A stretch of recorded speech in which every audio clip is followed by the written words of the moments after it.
I'm Mark Fernandez, and this is Franchising with Fernandez. Hi, I'm on the phone today with Lama Tiavo, Southern Region State Manager for Workplace Assured at the Victorian Chamber of Commerce and Industry. Welcome, Lama. Hi, Mark. Thank you for having me today, and it's always great to catch up with you. So thanks for that warm welcome. Oh, pleasure. And I know you technically are the Southern Region State Manager, but you look after the whole country, don't you? Oh, no, I won't say the whole country. I'll say four of the states or territories across the country. There you go. All right. Well, we're here today about all the things going on in the last, 3 or 4 weeks around the world, and just wanted to get some insights from you and get you to walk us through the last few weeks of what you've been doing and, how has it all affected you guys? Yeah, where do I begin? It's been an absolute whirlwind. I think rather than where have the last few weeks gone, it's where have the last few months gone. Coming back from leave straight into the business bushfire crisis support mode. We had a business line set up, executive team on the ground supporting businesses there. And then we come into Feb, excited for 2020 and making sure everything was set up and in place for the year ahead. But then in March, we launched our first ever Workplace Assured International Women's Day lunch at Grossi Florentino in Melbourne CBD. And I recall it vividly. It was straight after this event that the coronavirus, so that was the first week of March, that the coronavirus hit us on a more serious note. And we went straight into setting up IT, the tools, OHS checklists, systems of working remotely, ongoing and constant communication with the teams, cancelling events, moving them to webcasts where possible. Wow, sounds like you've been very busy there, Lama. Sounds like you've been busy. Yeah, absolutely. All right, so now can I talk more personally about you, you and your family? What's been your biggest challenge through these last few weeks? Can you share something with us, please? Yeah, a couple of challenges, or I would say more concerns. One being my dad, who's over 70, so very concerned for his health. He was actually in Melbourne at our International Women's Day lunch and flew back to New Zealand that Labour long weekend in Melbourne. He flew back to New Zealand. So I'm well versed on COVID-19 updates from New Zealand. Secondly, I've got a daughter who's in prep. So she started prep this year and being at home now and not having the usual social activities, school holiday programs that she would normally go to, not having that as an option, as well as we adopted a puppy.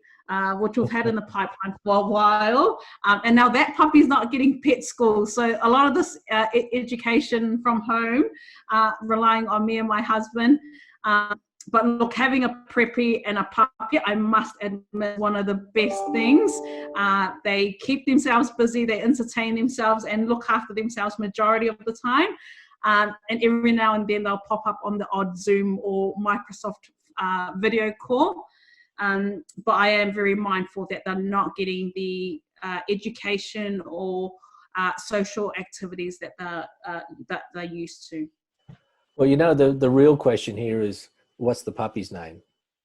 The puppy's a Siberian Husky that the first week leading up to getting the puppy, it was named Sparkle, Fluffy, but our daughter has settled on Rocky.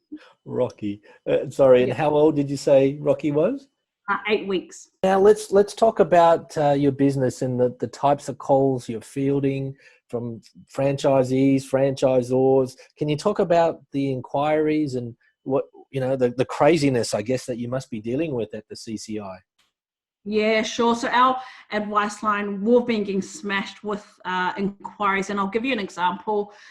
Typically, our advice line will take about 500 to 600 advice line calls a week. About a couple of weeks ago, that peaked to almost 2,000 phone calls. Wow. That week alone. The top 3 issues or the queries that we're getting from franchisors, franchisees, and businesses I would say the top three would be off the back of coronavirus. So stand down, redundancy, and terminations, closely followed by leave entitlement, so personal leave, carers leave, when do I have to accept, when can I decline, annual leave, hours of work, and contracts.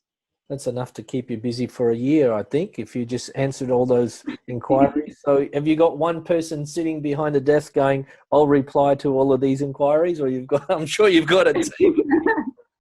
Yeah, we've got a whole team who are all set up to work remotely. I won't take any credit for that. There you go. Okay, now can you share some of the, I guess let's talk about the issues that franchisors and franchisees are bringing to the table, and what you're doing with some groups to get them through or navigate through these tough times?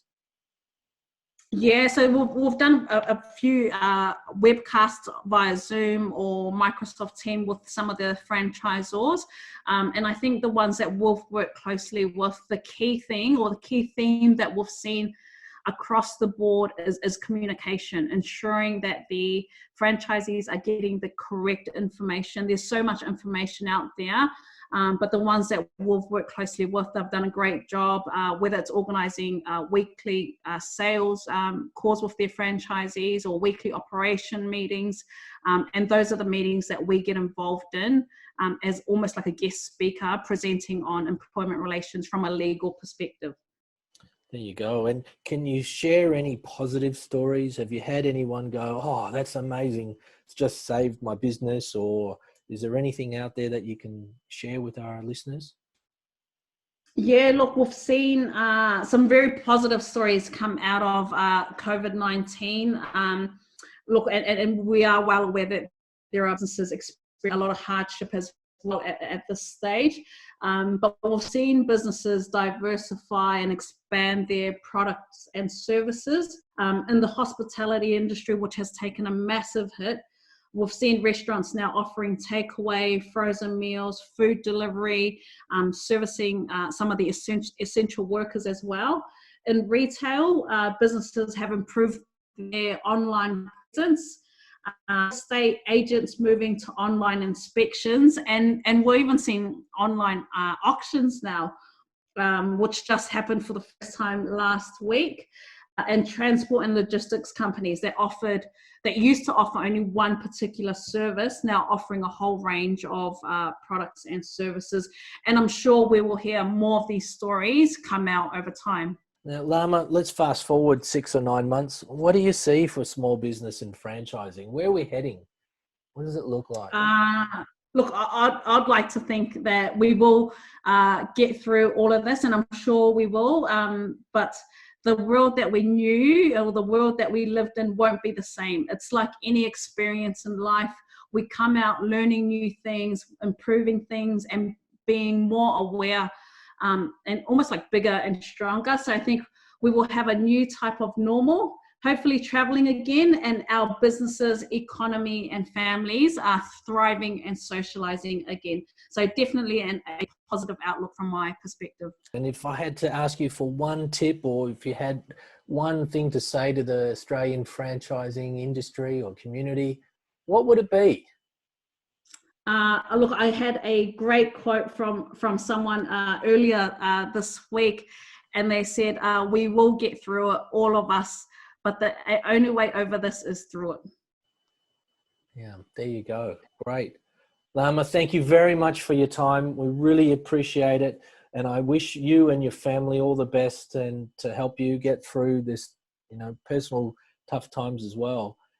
All the successes, and maybe towards the end of the year or early next year, we can check in with you again and see how you're going. Absolutely, Mark. Best wishes from my side to you and your family as well. And looking forward to catching up again. But in the meantime, take care and look after yourself. Thank you. Lama Tiavo, Southern Region State Manager for Workplace Assured at the Victorian Chamber of Commerce and Industry. Thank you again, Lama. Bye for now. Thank you, Mark. If you have any positive franchising stories out there, I'd love to hear them. Drop me an email at mark@bda-online.com.au. I'm Mark Fernandez, and this is Franchising with Fernandez.